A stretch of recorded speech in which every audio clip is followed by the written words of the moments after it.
for your allowing us to continue on for a few more minutes. Anyway, Rev Wayne, Stills, and Audrey Whitehead, this mic is all yours. Hey everybody, how you doing? What's happening? What's going on, guys? I missed the party here. Had a good time. That's excellent. Yeah, we had a good time this morning too. Ozzy and I we did a little we did a daily lesson show, and it was a blast. Especially since I get in early for me, and that's my new sleep cycle these days. I go to bed late and get up early. It's kind of a bummer. I used to go to bed late and sleep late, but now I go to bed late and get up early. That's the new thing. But I'm gonna play a song quickly, a quick one. I might actually, it might be, I have one in mind, but I think it's a little too long now. I don't know if it's a long song. The other thing I might just do, I might just go play the lesson of the day. And then I have a little something, a part of it I wanted to talk about briefly. And then we'll get right into the reading. Does that sound good? Audrey, how's that sound? Sounds awesome. Okay, good. Just play a lesson. Today's lesson 44. So I want to get right to that. Uh, oh, okay. Oh, so this is just this is lesson 44. No, wait a minute. This is not lesson 44. This is lesson 43. No, no. Shoot.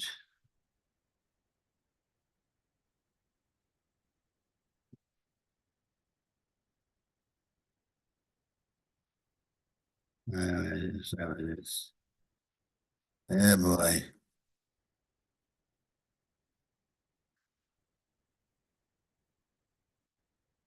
All right, now you can say who's always in send moments upon it.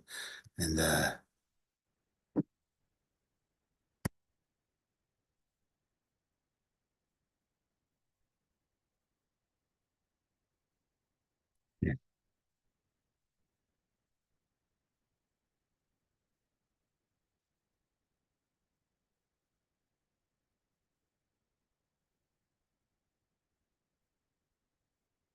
Did we share audio, Ellen? Some behind on it. Yeah, they got here late. I'm sorry. You go fast enough. Okay, we're all set up now, guys. Here's today's lesson. Lesson 44, God is the light in which I see. It's a great lesson. Hold on. Today we are continuing with the idea for yesterday, adding another dimension to it. You cannot see in darkness, and you cannot make light. You can make darkness and then think you see in it, but light reflects life, and is therefore an aspect of creation. Creation and darkness cannot coexist, but light and life must go together, being but different aspects of creation. In order to see, one must recognize that light is within, not without. You do not see outside yourself. Nor is the equipment for seeing outside you. An essential part of this equipment is the light which makes seeing possible. It is with you always, making vision possible in every circumstance.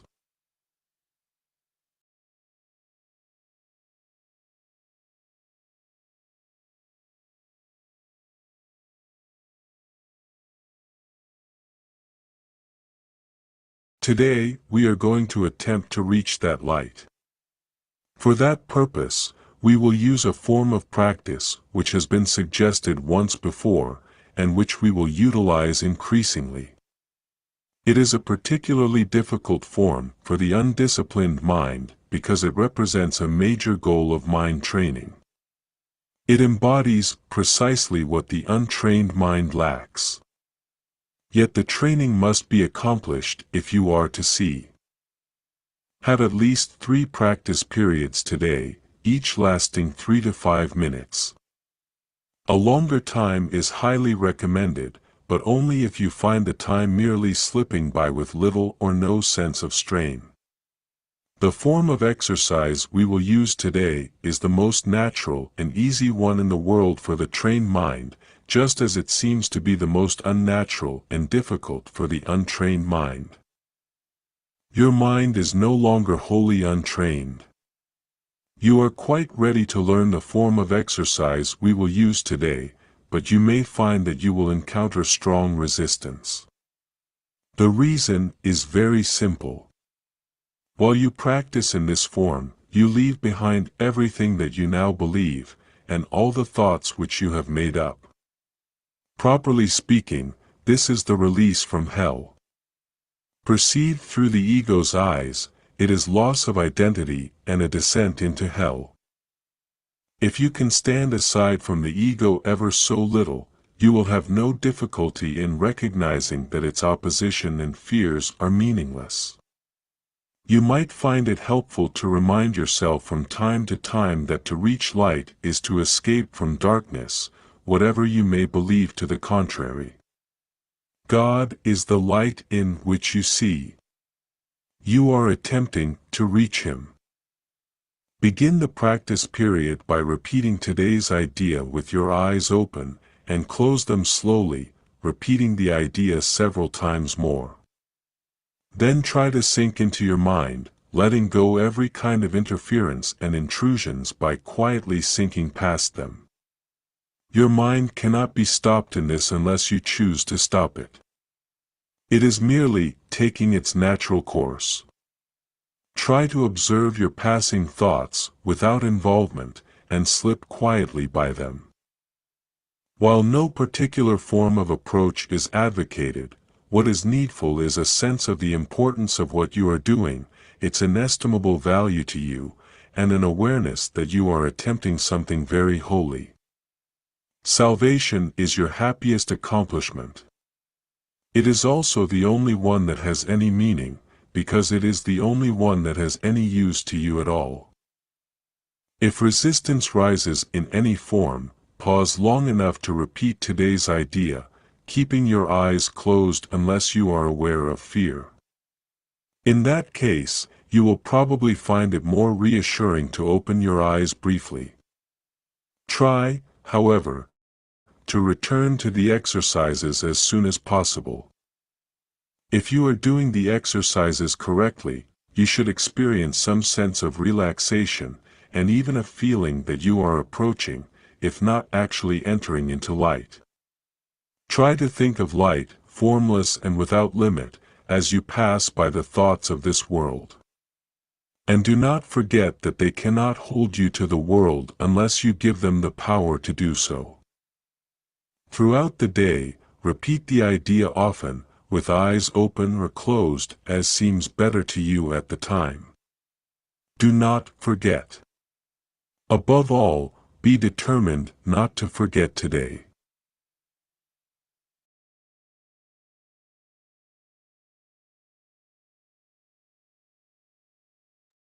Okay, that was today's lesson, lesson 44.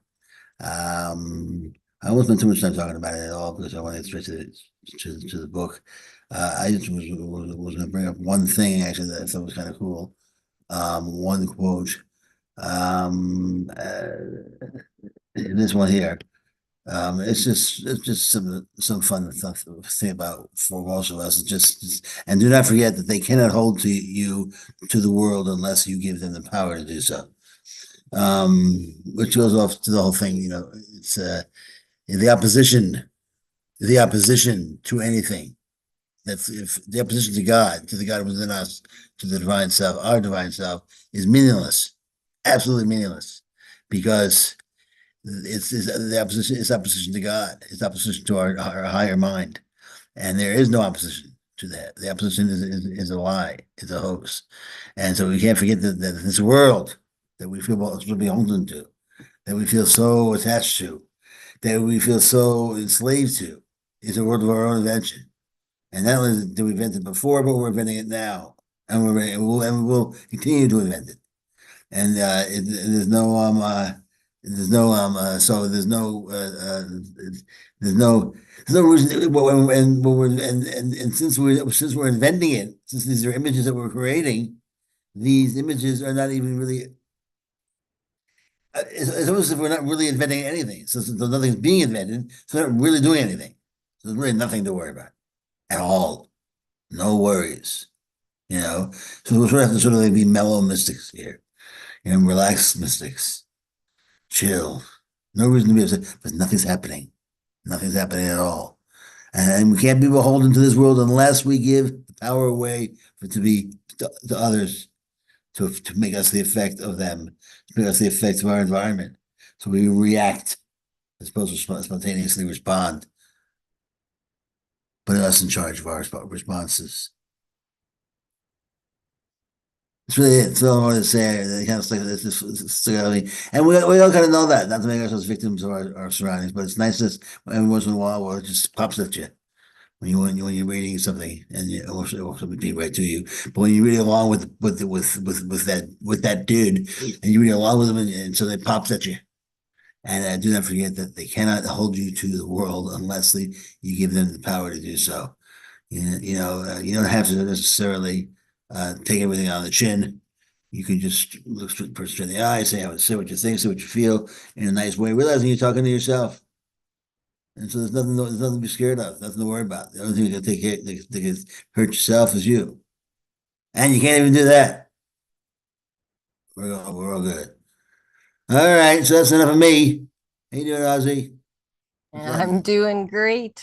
I'm Yeah. doing pretty good here. Yeah, it's a good day so far. So Thank far, you. so good. So far, so good. So far, so good. You ready to read? I'm ready to get into Corinne Zupko. Yeah, man, that's right. Anxiety to love, anxiety to love. You want to put it through? Put it through. Yeah, I'd love to. Here we go. I just wanted to last time we got together, we had read, I didn't read the asterisks that she had here, and Oh, okay. I did want to share that she says she talks about the masculine pronouns. Oh, okay, good. Yeah, good. And she says in some quotations from A Course in Miracles, masculine pronouns are used to describe God and the Holy Spirit, which Corinne refers to as our inner therapist. Although she avoids masculine pronouns in the book, she's left the Course quotes in their original form. The Holy Spirit, your inner therapist, is beyond male or female, but you can imagine it as male, female, or gender neutral as you like. Yes, absolutely. Yeah.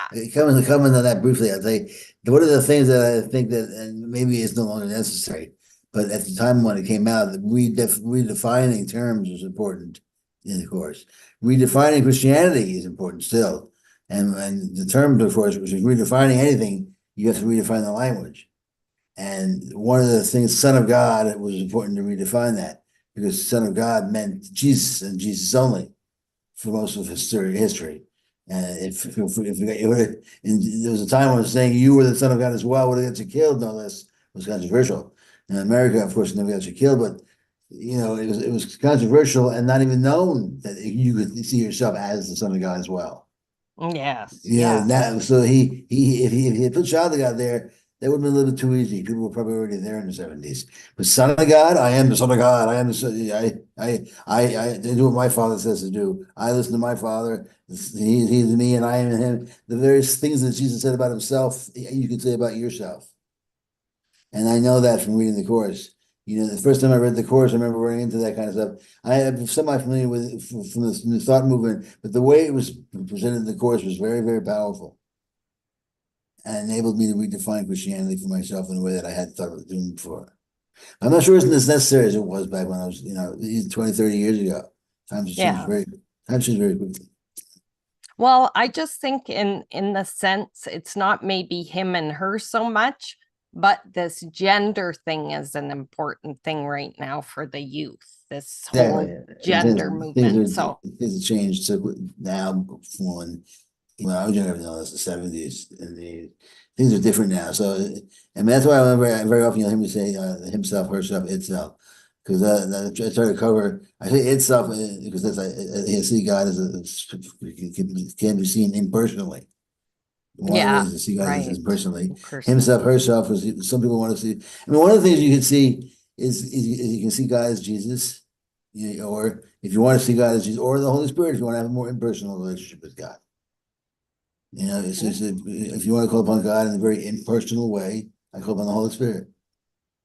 If you want to see God as as a personal way, you call upon him as Jesus. And so again, the course gives you an option. The course is like, whatever you want, just come on home. Wherever you're comfortable. Just come on home. Yeah. Okay. Cool. Nice. Great. Okay, so let's go to part 1. We're in Go the to first the part, videotape. the descent into anxiety. Yes. I don't have it here. I don't have it. Oh, you don't see Oh, it? yeah, wait, hold on. I might, hold on. Oh, maybe it No, I do. went. No, I got it. You got it? Yeah. You see it? Okay, cool. Okay, so do you want to start? Okay, sorry. Sure. Here, I'll put it bigger here. Whoop. There. A new way, chapter 1, a new way of seeing the world. Be still and lay aside all thoughts of what you are and what God is, all concepts you learn about the world, all images you hold about yourself. Of course, miracles, workbook 189, section 7, 1. We hold many false perceptions in our mind. These false perceptions are purposeful blocks to our peace of mind. Purposeful blocks. So these are blocks that we're putting there on purpose. Wow, well, yeah. We're so used to saying everything is done subconsciously, but subconsciousness is just stuff we do on purpose, but we do it so fast that we just stop looking at it. As it says, it's like when you're driving a car and you get distracted with other things, but you're still driving on automatic. Yeah. That's what it's like. So you do it on purpose, but you're not looking at it. And that's what we're doing. We're blocking ourselves with the blocks to love. We're doing it, but we're not looking at it. So it's an automatic. It becomes habitual. Yeah. So it's like, here it is on purposeful blocks to our peace of mind. Paradoxical though it may seem, we hold on to mistaken ways of seeing because they make us unhappy. We're all addicted to some degree. We keep being afraid and miserable. But we're not usually aware of this addiction, and that's why it can make the world seem cruel and scary. We think our problems or enemies are out there in the world, but in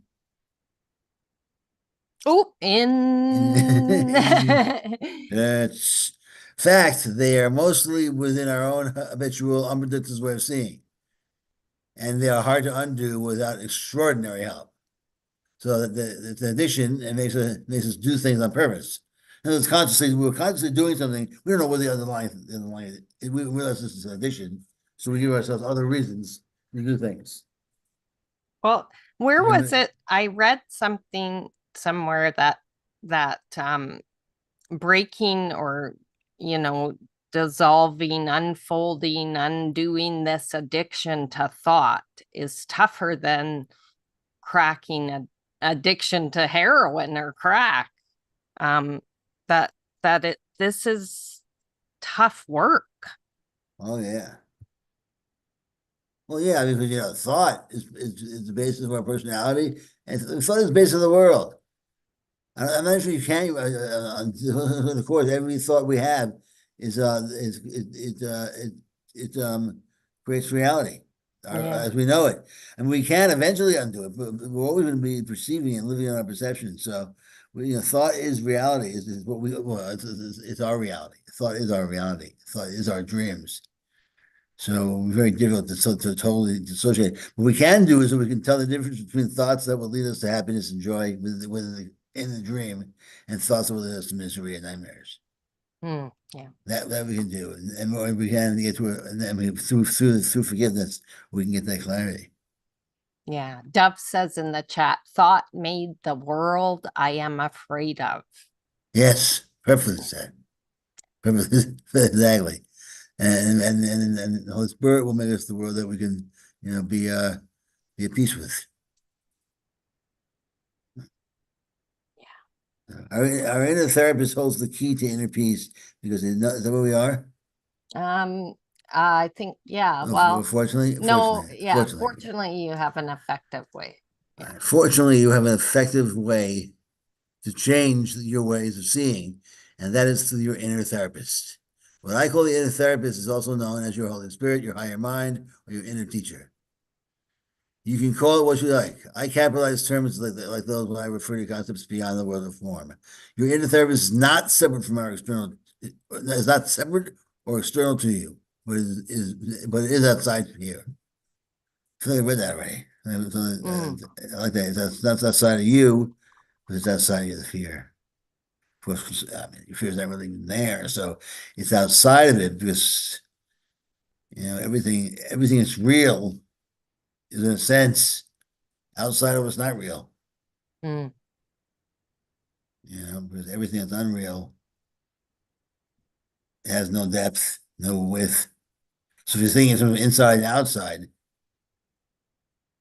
and you're thinking in terms of depth, and you're going to give depth to God in any way, then God's going to out depth everyone. Out depth everyone. Yeah. Yeah. Nice. As you want to read? Yeah. All right. Our inner therapist holds the key to inner peace because it knows what really makes us happy. It is that small, quiet voice inside that always tells us that we are loved, that we are safe, and that we have done nothing wrong. It does not analyze or judge us. It simply sees our inner light. You won't hear this voice if you are regretting the past or worrying about the future. Your inner therapist is always heard in the present moment. Yeah, the now, whereas ego is always past and future. The feeling of connection with your inner therapist is deeply gratifying and enormously comforting. It engenders pure joy. It is like coming home. And when coming home, I could smell the Christmas tree. Yeah. Yeah. Going home, going home. Getting out of here, going home. But this happy, carefree childhood feeling can be easily drowned out by busyness, worry, and all the distractions of the world. When you learn to stay consistently in touch with your inner therapist, however, you can literally be a miracle worker. Yeah. The inner therapist, I like that. I like that so much. The inner shrink. Yeah. The inner shrink. Yeah. I've seen a lot of shrinks in my life. Inner shrink. I'm just gonna go back to the chat. There's something juicy in here. Karen writes, the real addiction that plagues this world is not alcohol. It's not drugs. It's not food. It's judgment. We are addicted to judgment because judgment preserves the underlying addiction to guilt, which preserves our addiction to our individual self. And that's Ken Wapnick. Wow. That is so good, Karen. Beautiful. Wow. The judgment. We talked about that earlier today about judgments, about how everything you're looking at, I mean, you can't get away from judgment to a certain degree in the sense that's how addicting it really is, because the whole world is made up of this whole realm, this whole world is ego. Even when you get to the happy dream, you're still living in perceptions. You're living in the highest perception you can have, so to speak, in this conception that we're living in this context, until we're woken up and back in oneness. Until a happy dream is the highest you can get, but that still is. There's still just an intimate amount of guilt we probably can control completely and have the time of our lives, and be ready to go like at the end of well, you don't know. I'll spoil it again if I tell you about the end of that show. So still judgment is right there, right up to the very end, right before we're woken up. There's judgment. Judgment's always with us, always there, always going to be there. right to the very end. Now, and judgment is something we'll be able to use and play with and have total control over. That's how we'll be so enlightened relative to where we are now. We'll be ready, Yeah. you know what I mean? But still, judgment will still be there. That's how powerful judgment is in our system right now. Judgment is there. We're addicted. It's as you know, as Jesus said, judgment is not going anywhere. And so, to a certain extent, it's comforting to know that we have a lot more to go, and that we're going to get there. So if we know we're going to get there, we can get there emotionally now, and allow that certainty to draw us there, and then we can just allow us. If it's going to happen, we judge, and we just hope the Holy Spirit to get us out of here as soon as possible. Oh, the wonderful, wonderful little tricky mind here was just had a little screech that was like, holy cow, you got a long way to go. Oh yeah. You are never gonna get, like, it Well, was just no, that's not shit. true And I either. was like, no, I'm not gonna listen to that. That's No, not well, if true. we have a long way to go, it's fine. I mean, we're doing, but slow and steady. I mean, we'll get there. The point is that because once you get there, it's like you wake up. The dream is the dream of time goes away, and it's just you're timeless again. And it took no time at all. You know, Mm-hmm. so the thousands and thousands of years it took, you wake up, it's just going to feel like it was 1,000 years, and it will be gone. The whole feeling will be gone. You're like, wow, it felt like time. It was like it felt like I was really 1,000 years. It felt like really a long time, but you realize it's not. You ever Yeah. dream? You ever dream you went back in time Yeah. and you felt like you really went back in time? Yeah. You wake up and you realize, well, I didn't go back in time, but it felt like it.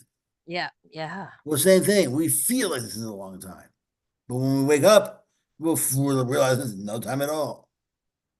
It reminds me of when Ash went to get his 4 wisdom teeth out just recently here, and the ortho doctor says to him, explaining what's gonna happen. He says, so you're going to, I'm gonna tell you what's all happening, and then you're gonna go to sleep and you're gonna wake up seemingly moments later.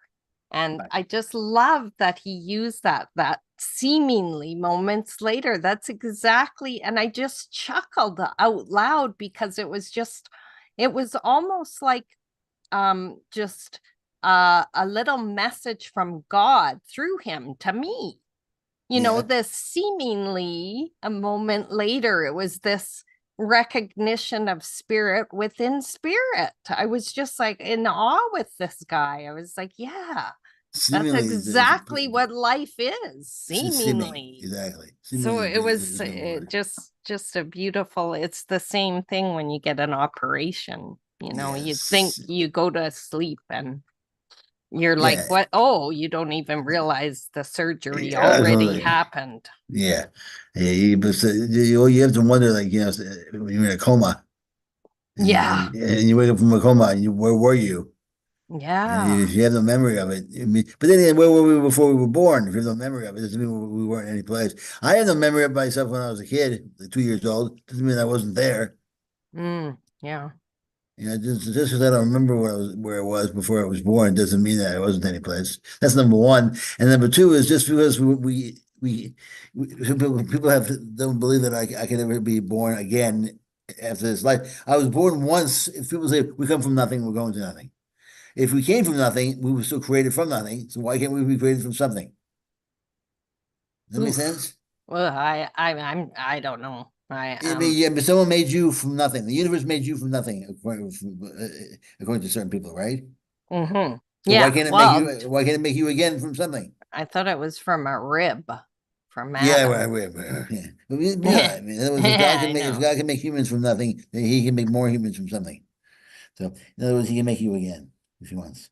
If the universe wants to make you twice, He can make you twice. He can make you 3 times, 1,000 times.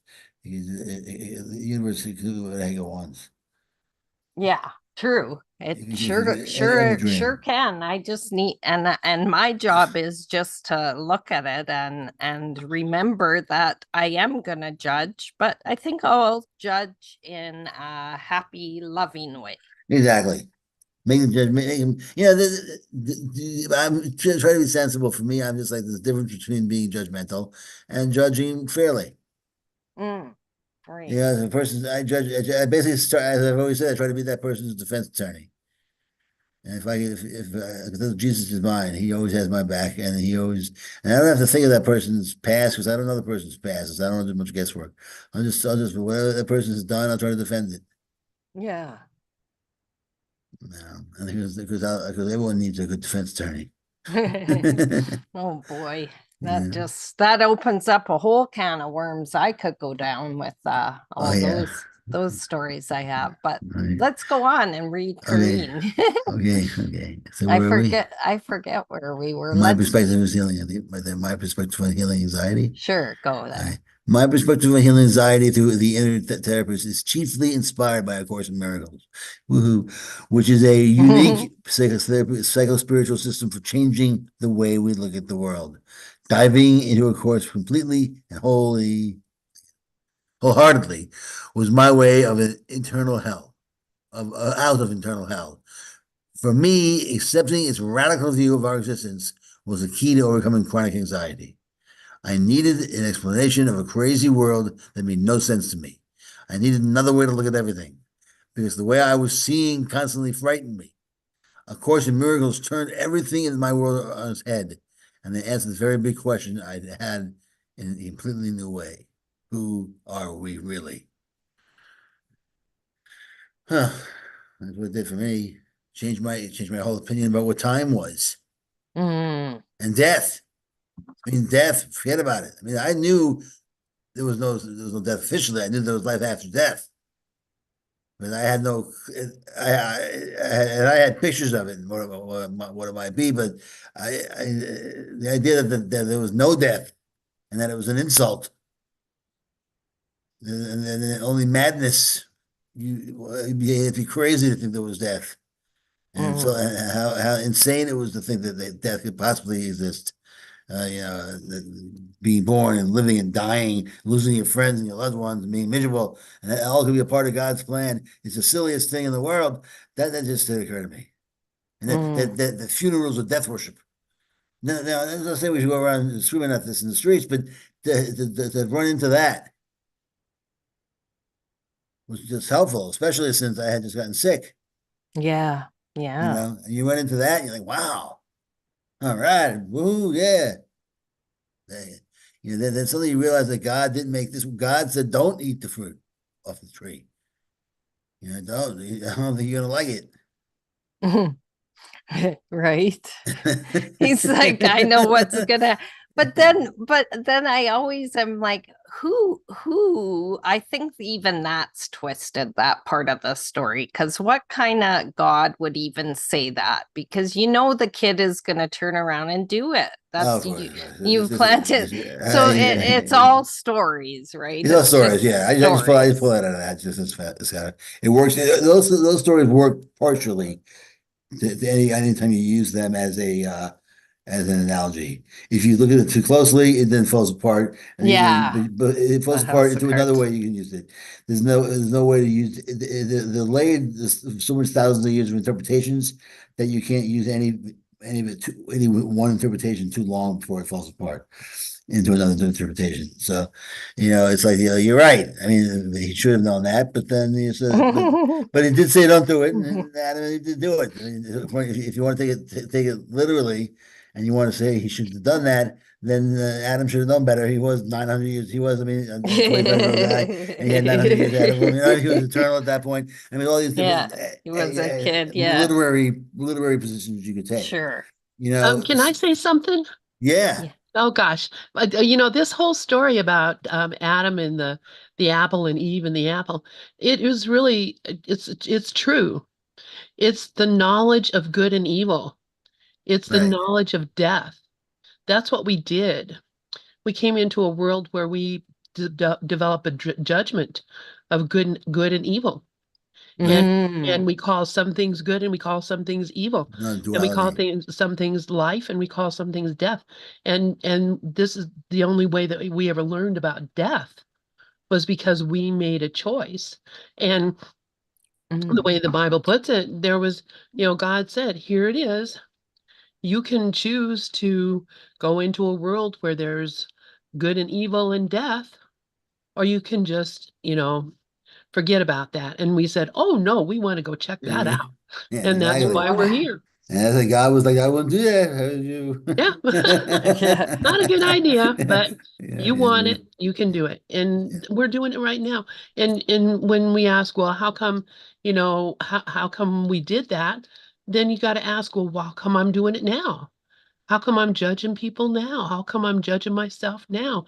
How come I'm believing in death now? That's all I have to answer. Then it never happened. that's a good question though. The why are we doing it now? Yeah. Why Yeah, are we doing it now? that's a darn good question. Yeah. And And Why? we're I'll doing it tell out you. of guilt. guilt. Yeah. I know why I am. I just want to be naked. Oh, that's right. We want to be naked again. Naked, Yeah. naked, no, naked and unashamed. Yes. Exactly. Yes. Away Yeah, from fear, away from death, away Yeah. from, exactly. yeah. Anyway, Yeah. thanks for Innocent, letting me and share. innocent. Absolutely, absolutely. Oh, thank Anyone you wants to so share, just much, jump in. Lynn. Just Yeah, jump in. thank you. That was so good. Yeah. Yeah. Anyone else, just jump in. Seriously. Yeah. You don't have to raise your hand or anything. Say, hey, shut up and start talking. Yeah, because sometimes I think we forget what we're Yeah, doing yeah. We just and we go over onto a babble. whole other plane. That's right.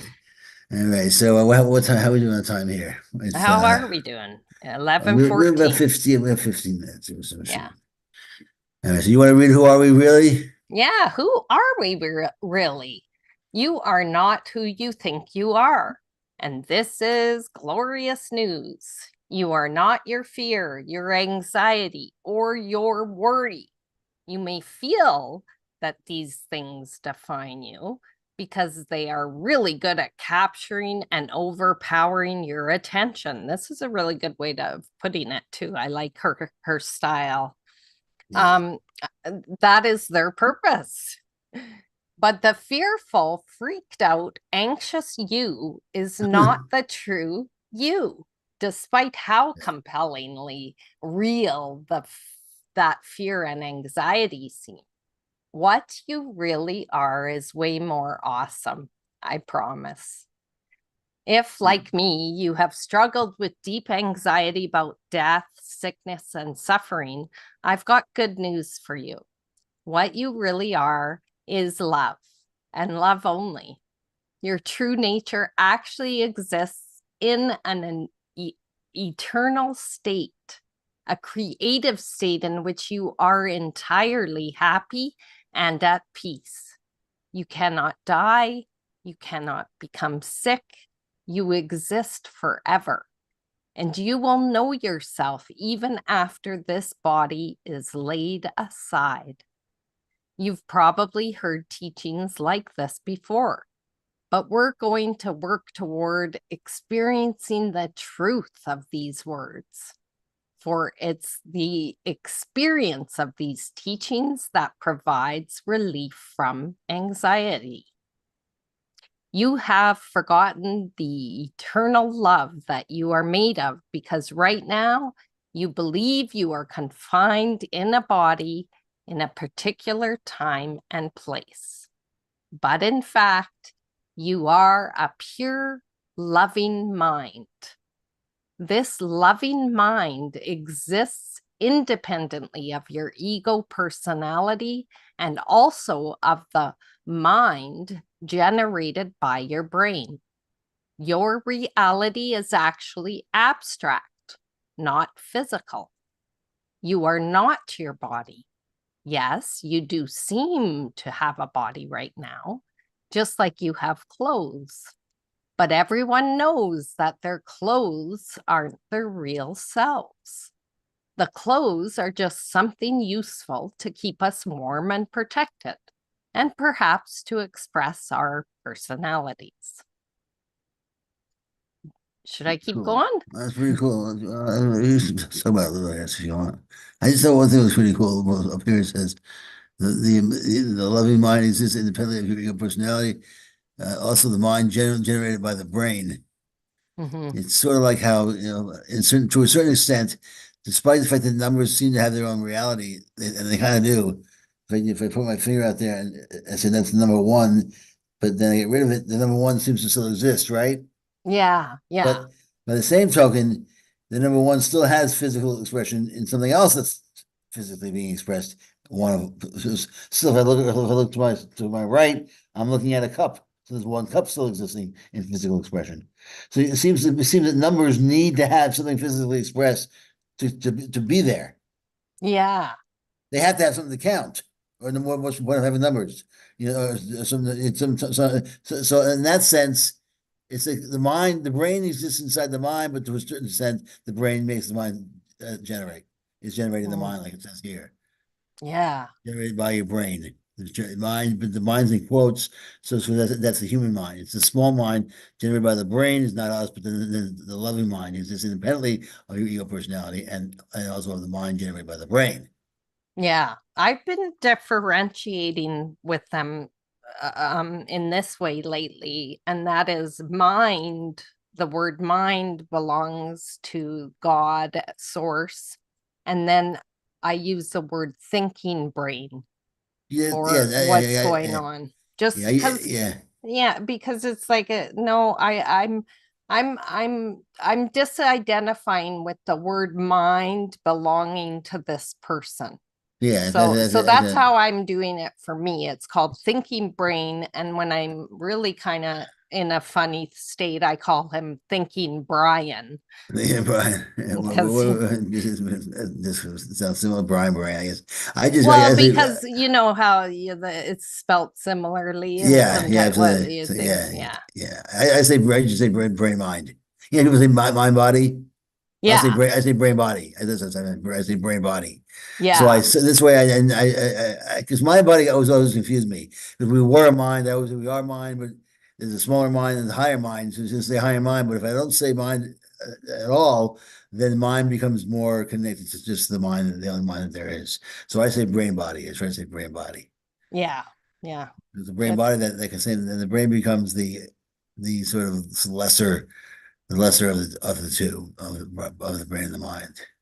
Yeah, because the brain is only being the mind isn't even being used to its full capacity. Even science has told us that. Well, you know what it is? No one understands the brain. People can understand the mind. The mind is explorable, but no one really explores the brain. No layperson really explores the brain. Right. I mean, maybe here and there you can kind of, for the most part, no one understands the brain. Doctors don't understand the brain. Neurology is not exactly a universal subject like the mind. And, people have books out and new self-help books. And people now something like maybe you can understand the electricity of the mind and neurology. And there are some books out, but they're kind of heady and, it's not the same thing. And the brain is also somewhat, a touchy. It's almost like a god in itself. It's like very delicate. And it's been, and when the brain dies, the person's really dead. Not even the heart anymore. And it's wonderful. It's a fantastic machine. Nothing's like it in the whole world. And but truthfully, it's not even really there. It's just an image in the mind. Yeah. Yeah, that's the whole yucca flux right there. Yes, it's all yucca flux. Exactly. Yucca flux. All right, you want to keep reading right here, the idea? All righty. The idea of existing beyond your body. Whoops. Sorry. That's right. The idea of existing beyond your body may be hard to grasp or even imagine at first, because we are literally asleep to it most of the time. We have forgotten our existence in eternity and mistakenly think that the world we see is our home. I've always gained comfort from this course. This quote, which helps me understand a world that is very different from the one we see. Sit quietly and look upon the world you see and tell yourself, the real world is not like this. It has no buildings and no streets where people walk alone and separate. There are no stores where people buy endless lists of things that they don't need. Is not lit where artificial light and night comes not upon it. There's no day that brightens and grows dim. There's no loss. Nothing about it shines and shines. Nothing is there but shines and shines forever. Wow. So in truth, we're perfectly at peace. We're eternal, united in joy, equally loved and loving. We shine forever. That's awesome. Just chill out and relax. I was compared to drinking a cocktail on the beach. Yeah. With God and my friends, just chilling, relaxing, taking it easy. It's the happy dream. Yep. The feeling dream can be more clear. Such a simple phrase, the happy dream. Yeah. He can make it more clear as what we're shooting for here. I just love this from the text, chapter 13. I just want to read this again. Sit Okay. quietly and look upon the world you see and tell yourself, the real world is not like this. It has no buildings and there are no streets where people walk alone and separate. I could add to that where people walk and get mugged or murdered. You That's know, true. That's right. there are no stores where people buy an endless list of things they do not need, or where people just sit and ache for these things they can't buy. Exactly. It is not lit with artificial light, and night comes not upon it. There is no day that brightens and grows dim. There is no loss. Nothing is there but shines and shines forever. Which means we are eternal, united in joy, equally loved and loving. We are shine forever. Wow. That's us, baby. All of us. Ooh. Yeah. So we want to stop there, play a song, let's out. Yeah. Yeah, let's stop. We'll stop That. there. There you So go. it's all good. Nice place to stop. It's all good. It's all good. It's all relaxing. And what it looks like, it's all good. It's all good. Thank you so much, Rev Wayne. And thank you. Thanks everyone for listening in. I'm gonna play a little let's see how the song sounds. Well, you know what? I'm gonna have to I know I'm gonna have to share again to play a song. Yeah, I knocked you off. Sorry. Yeah. No, I'm sorry. Yeah, how dare you? Wait. I should do it. I should do it. Okay. And I'm gonna see about playing a little wah. Play this one here. This is Om Mani Padam Om. Om Mana Mani Padam Om.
Wow.